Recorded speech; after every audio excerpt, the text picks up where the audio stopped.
Let's talk about weekly communication. Okay. A little tactical again. I assume that you would communicate midweek with people who would be serving that Sunday, Mhm. correct? Um, indirectly. Indirectly. So So you're not like as like MaryAnn, the director of First Impressions, sending out an email to 200 people. no, Okay. So I explain to me did how that at you're. one point. That was bad.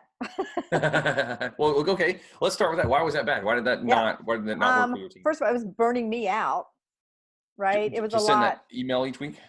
Not only to send it, I mean, and you know what, I guess you would know on church staff, it's like one more thing, one more thing, one more thing. Yeah. There's always And one when you more. think Yeah. about like all the people, and it wasn't, here's the thing, it's not just sending the email out, it's getting 500 responses back.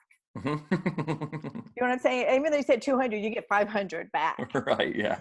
And so now you're getting all these replies like, what? Or, oh, I have a question that had nothing to do with the email whatsoever. Uh-huh. But just the fact that they got it from me was replying. So then that became a whole nother thing. So it's like, okay.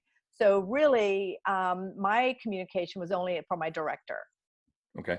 So that would be, I would have 2 directors per Sunday. Mm-hmm. So on Monday, it was two people who we were already meeting monthly. They understood everything. They had my texts. We were communicating all the time, right?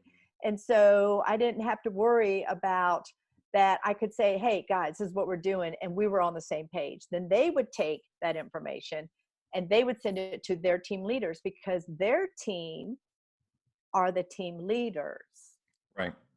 So that's the other layer I think some people forget. So if I'm pouring into these directors and there's 2 coming on this Sunday and we have a leader greeting and ushering and coffee and parking, you know, I may have 8 to 10 leaders coming up that Sunday. Well, who's pouring into those leaders if MaryAnn's not? Those directors. Directors. Gotcha. That's their team. They're knowing who they are. What are their struggles? Is their team strong? Is their team weak? Does their team need more training? Did their team all of a sudden lose half the people? Why? What's going on? So So they you're know how to talk to the leaders. so you're saying like if you have a red team and a green team, you have a red team director or 2 red team directors? I always do 2 for everything. I'm like Okay. Noah's Ark. So if you have a team of 8 greeters, I would have 2 team leaders. Okay. I don't care what the number is. You just want 2 people. Now you don't always have 2, but that's the goal. Sure. Sure. Sure. And then I'd always have 2 directors on every Sunday. Okay. So Um, if you have 4 teams, red, green, blue, yellow, yep. whatever, you have 2 directors over each. Sorry. Yeah. Day. So over each team, which would be Hmm. each day of the month or each Right. Sunday of the month. Right. And so then Right. you are like, okay, I know first Sunday of the month is red team. This Hmm. is how you kind of do it. Like, so first Sunday of the month, red team does every first Sunday, correct? No, we don't do first, second, third Sunday because then you have to wrestle with fifth Sundays. So how did you, yes, okay, then help. So how did you organize what team won what Sunday? We just Or counted just 1, 2, 3, pre-schedule it for the 4. whole? 1, 2, 3, Okay, 4. And the I whole see. year, here are the red dates. Oh, that you just schedule the whole year, 1, 2, 3, 4, 1, 2, 3, 4. So every fourth Yep. Sunday or fifth or Hmm. whatever, then how do you, I'm not good at math. Every fourth or fifth Sunday, whatever, is the red team. Yeah. And that's on a calendar. And so if you're like, I forget whatever team is this week, you could just go look at your Sunday and see what the team is. Well, the color is. And that just that tells That you was exactly it. who you need, what directors you need to communicate with. Hmm. And really that's all you have to worry about is just the director and helping them to then work with their team Yep. leaders, Yep. the team And then the team leaders. leaders had to worry about what greeters were coming and all that good stuff. I see. Okay. That's a lot of leadership trust. Yes. I mean, because that's like, and here's I think probably where a lot of leaders have heartburn and get anxious because you are responsible for the coffee. Like if the pastor walks through the atrium, the lobby or Hmm. whatever, and sees that the coffee pots are empty, the urns are empty, he's going to look at MaryAnn. He's not Yep. going to look at the director. He's not going to look at the team leader. He's not going to look at the volunteer. Hmm. Like he's going to look to you and be like, hey, Sunday coffee urns were empty by the second Right. service. Right. And as a leader, it's not my job to fill them. It's my job to figure out what happened and how can we make it better. Right. Like a lot of leaders get into then I need to fill up the coffee pot. Right. Yeah. No. And so that's when, okay, so one of the things was, this is a great example. I love that, is we'd always want the auditorium count first thing Monday morning. So back in the day, I don't know what they do. Back in the day, our auditorium seated like 1459. I remember that number forever. 1459. And the way we counted attendance in the auditorium is we counted empty seats. Sure, makes sense. And we zoned it, we had A, B, C, D. And so each usher was assigned a section. So he could say, oh, 5 empty seats in section B. That's how we did the count. Sure. Monday morning, I wouldn't have the count. And so, yes, it would be, MaryAnn, where's the count? Where's the count? And I'm chasing. I thought we had it. They're supposed to write it down, blah, blah, blah, all the things.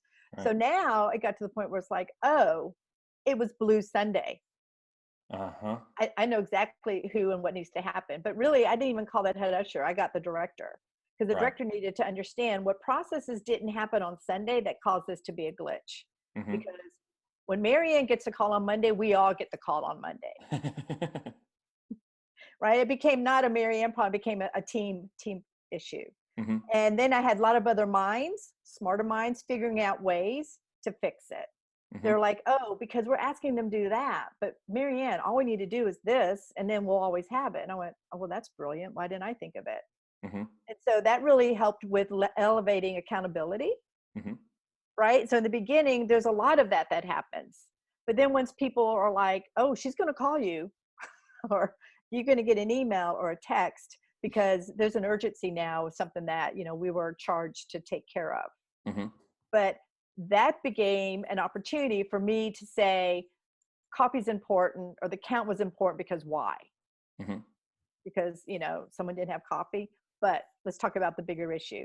Let's talk about, do we not know that the leader wasn't there and they were ministering to someone in the back, and so coffee got dropped? You know what I'm saying? Like, there's all the whys behind the whats. And a lot of, we were trying to measure in churches, like, you want to put numbers and measure. It's like, you can't celebrate what you can't measure, right? You want growth. So what are the numbers? Are we increasing or decreasing? And a lot of it is, but why are the numbers doing that? Now, this comes into play with my when I would give loans to customers, and I would do financial forecasts. And I knew they would have a good season and slow seasons, but I knew why. It's because every year in February, sales dipped.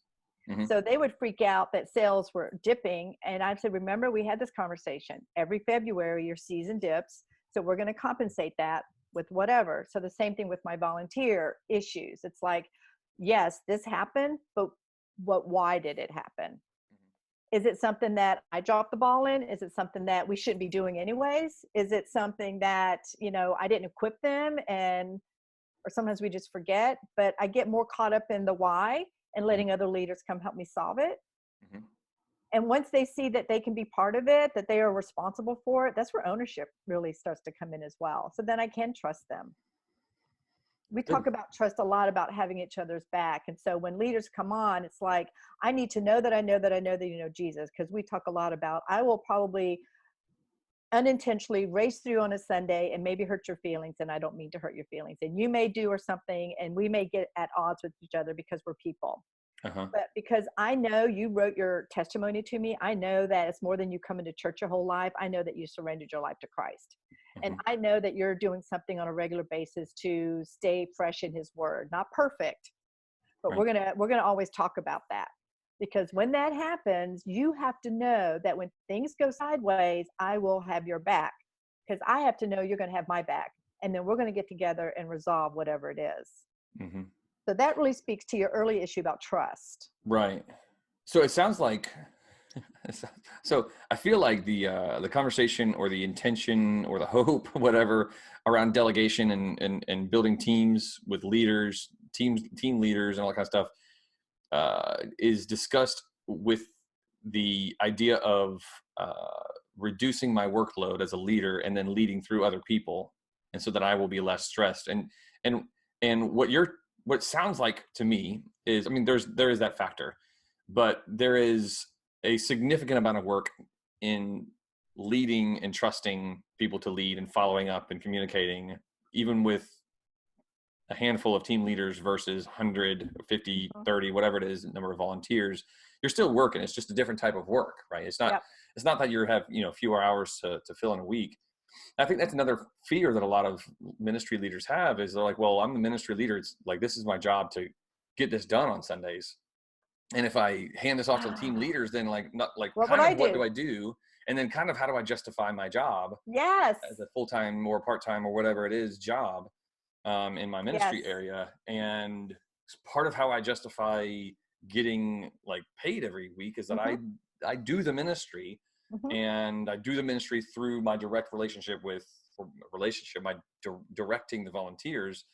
But if I then remove myself 1 degree or 2 degrees from the actual activity happening on a Sunday morning, then why am I here? Why am I a staff person? Yes. So There's one of the fear. things, there's fear. And my thing is, the goal when I work with people is Sunday should be your easiest day.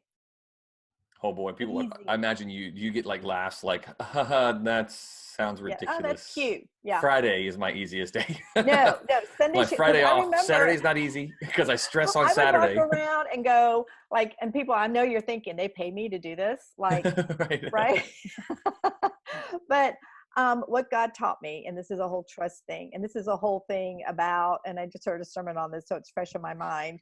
When the storm is raging and Jesus is sleeping in the boat, like, we have to trust and know that when things are going like this, like, it's not up to us to take care of every single item. And we don't want to be that person running around like a crazy person, because people see that. It's not attractive at all. Yeah. I mean, people know, or they'll be like, I think one of the things we talk about a burnout, and I call it, is your hair on fire. And your hair is starting to smoke and get on fire when you hear people say, oh, you're always so busy. And most of the time we think that's a badge of honor. Right. Like, Sure. Our culture. Yeah. That's American culture. Sure. Right. Sure, And it's like, no, that's dumb. Like, that's wrong. That's a sign that your hair is on fire. And so what I learned in letting that go is that what God wanted to do with the extra margin was so much richer. Like, it was really, when I hear, but I just love the people. I'm like, great. But God wants you to really love on a group of people so they can love on a group of people. That's what discipleship is. Right. When he said, go make disciples, he didn't say it's you and nobody else. He was like, let's duplicate and duplicate and grow and grow and grow. So why are you holding it on so tightly for the fear? Yeah. I said, you got to trust that if you're called to do this, that God's going to take care of whatever someone's going to think or do. I mean, the God factor, again, in church blows my mind, that we forget, because we get caught up in the world thinking of, I have to look busy. I have to look busy, instead of, I need to not look busy, but I need to be available.